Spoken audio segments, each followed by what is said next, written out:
Piping loading ఎలా వేసుకోవాలి అనేది చూపిస్తున్నాను. ముందుగా 2 క్రాస్ పీస్లని తీసుకొని క్రాస్గా జాయింట్ చేసేసుకుంటే స్ట్రైట్గా వస్తుంది.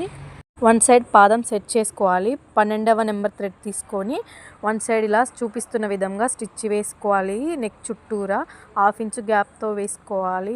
క్లాత్ అనేది లాగకూడదు, క్రాస్ పీస్ కాబట్టి లాగినట్టే వస్తుంది. రౌండ్స్ దగ్గర నీట్గా స్టిచ్ చేసుకోవాలి చూపిస్తున్న విధంగా. తర్వాత నేను నడుము కూడా వేసుకుంటున్నాను. నీట్గా వేసుకున్న తర్వాత బ్యాక్ పార్ట్ కిందంగా పైనంగా లైనింగ్ పెట్టేసుకొని మధ్యలో పైపింగ్ వచ్చేటట్టు స్టిచ్ వేసుకోవాలి. నడానికి వేసేటప్పుడు షోల్డర్ వైపు స్ట్రైట్గా ఉందా అనేది చూసుకోవాలి.